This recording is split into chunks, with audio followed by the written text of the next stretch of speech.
And we are back again. And I got my man, 100 grand, set it off, Chris, with me. How you doing today, Chris? And man, Saturday, man, we've been trying to get together. My work schedule's been crazy. B's been doing his thing, man. But we kind of want to recap the thrashing that the Cowboys went into Ohio and delivered to the Cleveland Browns, one of the top 5 defenses in football, a playoff team, and winning on the road. Some of the Achilles heels that the Cowboys have had problems with in the past, and people have downgraded them. But it was also just an opportunity to see what this team would look like with the additions of certain things, man. So we're going to give you 3 things we liked, and we're going to try to find a third thing we didn't like. That's been a fight. It's hard to find things when you have a good game, and that's a good thing. That's a great thing. That's a great thing. First and foremost, man, we want to salute Randy Dakota Prescott on being the highest paid, quarterback in NFL history. Yep. Well deserved. Something that, we as fans, and we're probably going to kind of break down. We might think this is his last hurrah with the Cowboys, but we got him for 5 years, man. And me and B are going to go down that road of what's the next step. But as for right now, man, super happy we got our All-Pro. Second in MVP balloting, great quarterback, and in my opinion, probably the 3rd, 4th best quarterback in Dallas Cowboys. Top 5 for sure. Top 5 for sure. Yeah, absolutely. So that's up with that. So B, yes, most people like to go with the good because there's so we can bloviate about the good all we want to, but since the list is short with the bad, give me the one thing that you found bad in the game on Sunday. While it didn't really cause me as much panic as what I thought it would, I wish we would have gotten more from the running game. Because expound on that, brother. All throughout all 60 minutes of this game, I don't think that we had a single explosive play from the running game. It started off early. Zeke Elliott tried to do his hurdling thing again. He was catching little bit. Jump offs and all of that, but I don't think that we ever had that play that made us jump out our seat and clap our hands. In the running game, right? And they did their job, but if you want to play, devil's advocate, did they really? Because we were up all of this game, we were never down, and I don't think that the Cowboys' offense was comfortable enough to lean on that running game and just run the game out. Right. I'm with you 100%. The running game was efficient and effective, but not dominating. And I think for us, that's what we wanted to see. We wanted to see the running game be to the point that once we got up 10, 14 points, we can turn around and hand the ball off, go forward with the running game and turn around and just have it dominate for that period of time to run the game out. And that's what great teams are able to do. When we got you down, we beat you down. And that's the next evolution. So wait, let me ask you this. Go ahead. Do you think we can do that with this current running back room? Do you think we can get to the point where we're saying you're down, we're going to beat you down? Do you think that this running back room is capable of establishing and maintaining dominance that much? I think if you switch the roles, or if you use it in the rotation of Rico Dowdle, Hunter Lipke, Rico Dowdle, Deuce Vaughn, Hunter Lipke, closer to goal line Zeke Elliott. It cannot have the maturation of Zeke Elliott with the most carries, then Rico, little to nothing for Deuce, and nothing for Hunter Lipke. I think it has to be reversed. I think it has to go with the version I said before for it to be that effectiveness, because I want Hunter Lipke, Zeke Elliott, and Rico doing the heavy lifting in the 3rd, 4th quarters when you're trying to do 4 minutes and go from there. And it's kind of hard because our running back room as a whole only had 19 carries for the game. Right. I don't think that we can really be described as a running team anymore. Sure. But when you've got 19 total carries on the ground, I want to see somebody with some juice. We didn't really get to see Deuce Vaughn come out there and showcase any speed and elusiveness and things like that. It was really, up the gut, B gap, and punching people in the gut for most of our carries. Yeah, but I think sometimes you got to set the tone with that. Taking a page out of our hated rivals, the 49ers. We watched them gut the Jets on Monday night, and it wasn't breaking it out outside runs. It was inside the tackles, hat on hat, second level, and then a guy just being a pounder and a bruiser. And I think that takes more life out of your team, because when you run up a man's chest and you just hit him, in the mortal words of Marshawn Lynch, when you run into his face over and over and over and over and over and over and over and over in a man's face, it changes his mentality. He don't want to take that too much more. And I think that's what Mike is trying to set. He's got to set that tone, because for us to get where we eventually want to go, you got to be able to do that. So I can say with the running game, being more efficient, more effective, and more dominant, that was definitely one thing that was needed and wanted to be more. Wanted to see that go further. The reason that I think that and while we're recording this, I just got the alert that Christian McCaffrey will be placed on injured reserve, for at least the 4 games. So hope he gets healthy. But hope he gets healthy. Possibly not in time for the Dallas game. I hope. Listen. From that case, I hope he gets healthy, but I also know that they got some guys that can carry the load there. So as we saw, So that scheme works. It's just not as explosive without Christian. But definitely. I wanted to talk about their scheme. I'm glad that you used that word. Their scheme. The Shanahan offense, which in itself was the blood and bones of the West Coast offense. It relies on the running backs to get one cut and then make everything work. They don't really want guys to kind of wait and develop for the lanes to open up. That's not what it's really predicated on. So do you think that we need our running backs to go that route in order to see everyone be successful? Because if you look at San Fran, anyone, they can put Tom, Dick, or Harry back there and it'll work. I think that's the point. The essence of it is for you to get one cut, get your shoulder square, and get downhill. Get behind your pads and run behind your pads. So Christian has the ability to catch out of the backfield, get north-south, make a guy miss and go.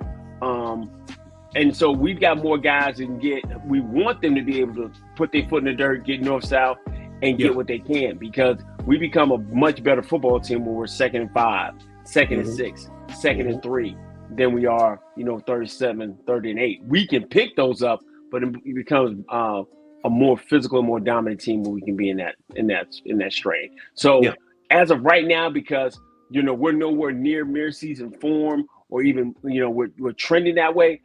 After the game 4, and if I kind of see the same pattern, then I'll have more question about the guys in the running back room and if we got the juice to be able to do it. Yeah. So Chris, what was the second thing that you disliked? The running game was poor for me. And really it kind of coupled hand in hand. The dominance of the defense, the offense, to turn around and say, "Hey, let's go," and just when we got a guy down to run more 4-minute offense. That was kind of the only thing I had, because we could have went back and forth. Because I couldn't find anything. Give me one, because we were fighting with this for a minute. Give me something. So I wanted to see more from the third wide receiver, not third receiver, because Brandon Cooks is our third receiver because of Ferguson, right? But I wanted to see more from that third wide receiver. That was a big issue or talking point going into camp, to the point where we looked at receiver 3 as a fairly large draft need, right? We saw guys who were able to emerge. We saw Jalen Tolbert come out. We saw Jalen Brooks. We saw all of these dudes that came out and would be your wide receiver 3. But when the rubber hit the road, we didn't really see anything. Let's see. Jalen Brooks had, one reception. Now it was a fairly impactful one. It was 18 yards. I believe that one got like a big first down. It was on like 3rd and mid, like 3rd and 6 or something like that. Jalen Brooks came out there and had his one reception. But besides your mainstay, your core of targets, most of those went to your big names. For example, CeeDee Lamb had 10 targets. Brandon Cooks had 7 targets. Jake Ferguson had 5 targets. Everyone else had 1 or 2 targets throughout the whole game. And I want to see more, because let's say CeeDee Lamb is taken out of the game. I need to know that someone behind Brandon Cooks can be depended on. Okay. So where you had that as being an issue, I really didn't have that being an issue, because out of the 22 completions that Rain had, his day was what? 22, what was it? 24, 25 of what? What was it? It was like 19 of 32. It was 19 to 32? Because that okay, so his target, so of his 32 targets, 22 of them went to my big 3. Yeah. Well, no. CD had 10. Yeah. Jake had what, 7? Jake had 5. Jake had 5, and Cooks had how many? 7. Right. So out of his 32 targets, right. What is that? 20? Yeah, 22. 22 of his. He had 10 targets to go around. Right. So if my 10 targets to go around, and then I still got a running back I got to throw it to, my third receiver in this instant isn't really needed, because if you don't take CD away from me, then Rain's going to feed it. And then once you do try to double CD, Jake is going to be open, right? And then when Jake is taken away, Brandon Cooks was doing this thing. So it's kind of hard. I know you want more from Tolbert and Jalen Brooks and those guys. And Turpin, Turpin, you know what I would love to see in the game? Like once, and I don't even know if he was active. But man, I wanted to see some John Stevens Jr. I mean, he had a hamstring, so you couldn't see him. You couldn't see him on Sunday, right? He had a hamstring, so you couldn't see him. So that's, you can't ask for if a guy's not available. My thing is, for what I'm trying to do with most teams, we want to say, oh, he's spreading the ball all around. He's getting the ball to his effective playmakers out in space. This week, because you're not going to have Jake Ferguson, then I think this is the week where you're going to have you're going to need the emergence of a Brooks. You're going to need the emergence of Schoonmaker. You're going to need the emergence. Hunter Lipke. You're going to need, you're going to need everybody to be able, you're going to need Tolbert to be that, to make up those 5 targets that are usually going to Jake. And I think the only reason Jake didn't have more is because Jake got hurt. You're going to need that dispersed out.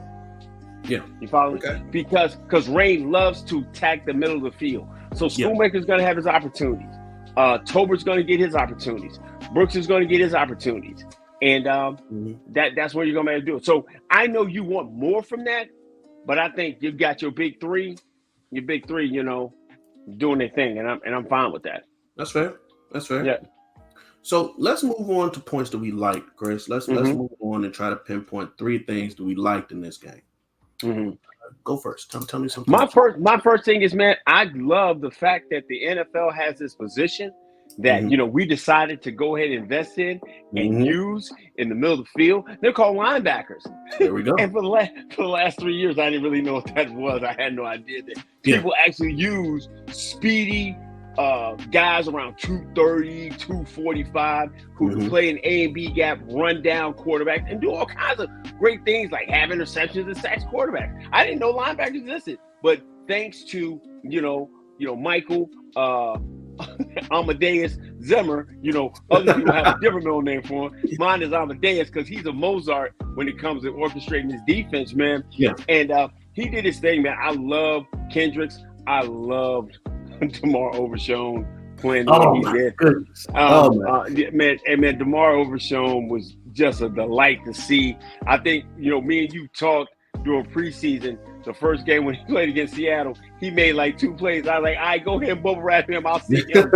I'll see him. I'll see him in Cleveland. So let me about Overshown. He was not as a Zimmer guy. He wasn't selected in the Zimmer regime, right? And it's ironic because he did fit the mold of guys that Dan Quinn wanted. Safety convert, really fast, things like that. So I am really happy to see him being able to step into this new regime and fill a traditional linebacker role more than adequately. I think him losing his rookie season, we all hate the fact that he did that. But the one thing he got to do, he really got to get a double dose of the off-season peanut butter, and you can see it.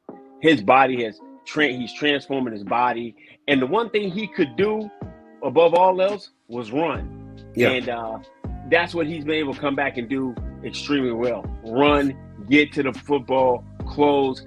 And now having that whole year to sit and watch as well, I think he's had the ability to dissect, understand, and go and react. There was little to no hesitation in his game at any point. We did see the sack that he was able to showcase his end-to-end ability, and get Watson on the ground. Yeah, man, he can run, he can hit. Absolutely. But also what was so refreshing is that we're a turnover team. We like to get turnovers, and we're used to our defensive backs getting them. We're used to Trayvon Diggs, welcome back, my guy. With the pick, acting like back like he never left. Shout out to our boy. Shout out to our boy. And he came right back and did his thing, and playing the way he did. But to have Kendricks get an interception, letting them know that we can drop in coverage and do those certain things. That was the Micah tip, right? I think it was, but it was still to the point the linebacker got it. Absolutely. Yeah, so that's a beautiful thing to see. So the linebackers was my highlight for me. Yeah. What was yours? The second thing for me, I'm glad that CeeDee Lamb was able to come in and immediately be able to be an integral part of this offense, because we saw players who were in his situation that missed all of training camp, didn't get those reps in to be lockstep with your quarterback. In San Francisco, Brandon Ayuk looked like he needed that training camp, right? So I'm happy that CeeDee Lamb was able to hit the ground running, because he missed most, if not all, of camp. I'm glad that he was able to hit the ground running and look the part. Yeah, I mean, he may not have been in training camp, but we all know that before they went to Dallas and after they got back from Dallas during certain times, he was at the backyard. He was where he needed to be, keep getting his cardio right, getting himself ready to go, training and lifting and doing, and, kind of reporting back and letting everybody know what was going on. The one guy you didn't really need to see in camp, and the guy that you least worry about fulfilling that contract is Sedarian Lamb. And I'm excited he did come back, showcase what he does. And, he's just ready to take his game to another level. Yak Lamb, physical Lamb, dominating Lamb, that he's going to continue to do that. So looking forward to that. Absolutely, man. And they didn't recreate the same mistakes that they had at the beginning of last season. Remember last season at the beginning, they weren't trying to feed CeeDee Lamb in the same way that they did in the mid and later parts. Right. Yeah, how they cared to see. Yeah, absolutely. And they're not repeating those mistakes. They sent the ball Lamb's way 10 times this game. And that's how you succeed. You put the ball in the hand of your horses, and let them run. Let them go do their thing. Yeah, I love the way Mike did that. And that's what you want to see. He's a number one. Treat him as such. And a lot of stuff that we didn't see with other people, that whenever they had a number one wide receiver, Dez used to go quarters and halves without targets, and he'd be over there. Be over there losing his mind. We didn't have that problem with CD. What was your third thing, man? So let's see. I believe we had the third, and I wasn't writing, in pre. So I believe the third thing is that our defense was able to come in and this is another defensive thing rather than just a unit. Our defense was able to come in and execute the Zimmer scheme very well. Right. So I'm happy about that. Yeah. But I think the thing we did talk about that a little bit with the linebackers, but I think the thing that we also liked was the offensive line. There we go. Yeah. See, I remember things. Yes, sir. The offensive line was adequate enough going up against a very stout, highly proven, highly ranked defense in the Cleveland Browns. There wasn't nobody missing over there. There were guys. Everybody, playoff defense, all that. And, they showed once again, man, that they are a very, very good defense if they're playing against adequate quarterback play. Yeah. But when they start playing against superior dominant quarterback play like they did last year against the Texans, and as they enter this year playing the Cowboys, they show that, in a period of time, man, they wilt.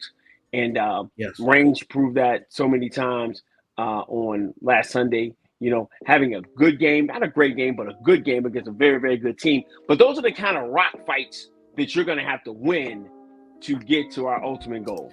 You're not going to have these 40, 28 or 34, 400 yards, 4 touchdown type days. You're going to have some nip and tuck games, 1 or 2, one, maybe 2 touchdowns, and just a solid game. But your defense stepped up on the opposite side to put Cleveland in a bad situation, help Deshaun Watson become Deshaun Watson we expect him to be. But they held their own, and I was just proud of the offensive line with 2 rookies, with Cooper Beebe playing center for the first time in his career, and Tyler Guyton out on that island against, the defensive player of the year. And as we said, dying slow deaths. He had his issues. You start seeing some sloppiness towards the end because of fatigue. But I just love the start those 2 young men had, and definitely happy about the offensive line. They're going to continue to gel, get better, and we should see some better things down the road. Absolutely, man. And so one of the things, speaking of the O-line, Tyler Guyton did look rough as the game started. Myles Garrett was able to get in the quarterback's face, stop some runs early. And I think that the team kind of gave him a little bit of help, gave him that chip help until he got his feet wet. And that rough start turned into a good outing. So instead of dying a slow death out there, he was out there killing the monster, slaying Goliath. Yeah.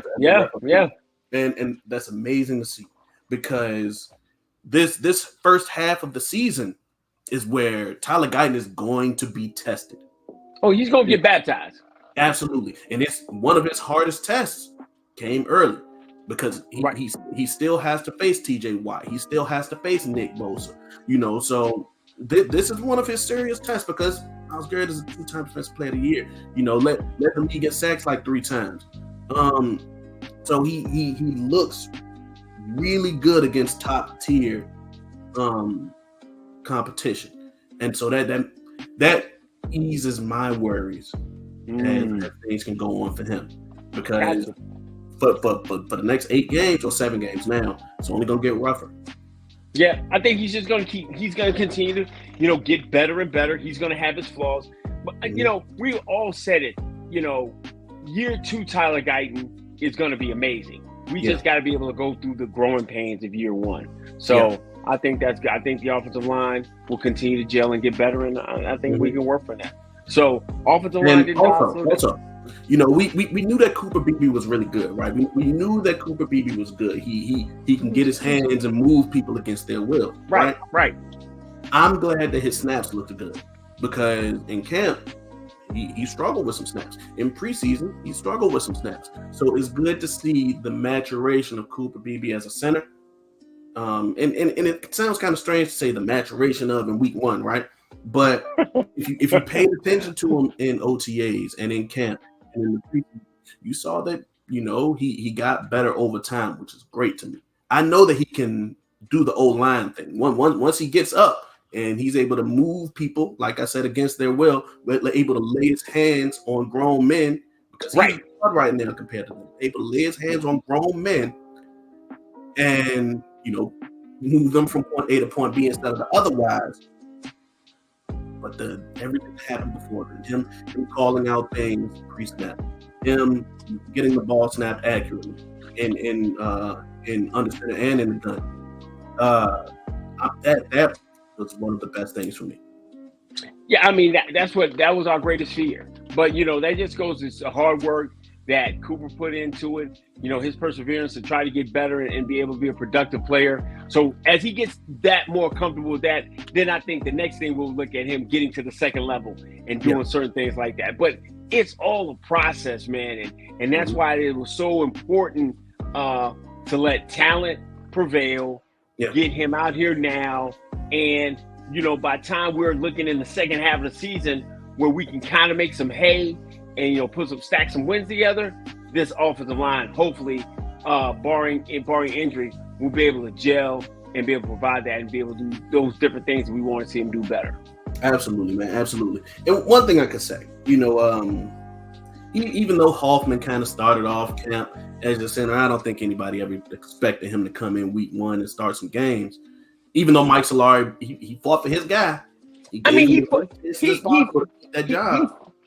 fought for him, but like you said, you can fight all you want to. Mm-hmm. At the end of the day, we're going to put our best five out there. Mm-hmm. And Cooper Beebe gives us an opportunity to have our best five out there, which is a great opportunity for us. And it doesn't hurt to have a steady, reliable, dependable guy in Brock Hoffman, God forbid if anything happens along the way. So, that's what you want. That's your depth. So absolutely. The Cowboys advance to 1-0. Try to go 1-0 again next week. That's all it is, man. That's all it is. Hey, man, it's 27 minutes, man. It's 27 minutes. Me and you kicking and rocking. It's a Saturday. As you know, I'm trying to get to the game. So if you've been with us this long, man, don't forget to like, subscribe, and to share. Mm-hmm. It's free currency. You're helping me and my man out to get into the algorithm and be able to get this content out to people so they can take a look, see if we're the flavor for them, and we can go forward, man. This is what we try to do as much as possible, man. We're gonna try to be more and more consistent because things are switching up on my side. We're definitely gonna be able to do this more, so we won't be able to do that, man. I am the sidekick, the winter soldier, the cat that if you look over your shoulder and you need to call, I'm there for you, man. I'm definitely his guy, man. I'm Set It Off Chris, man. And this is my man, Brandon. And together we will always be Frankly Football. Until next time. Peace.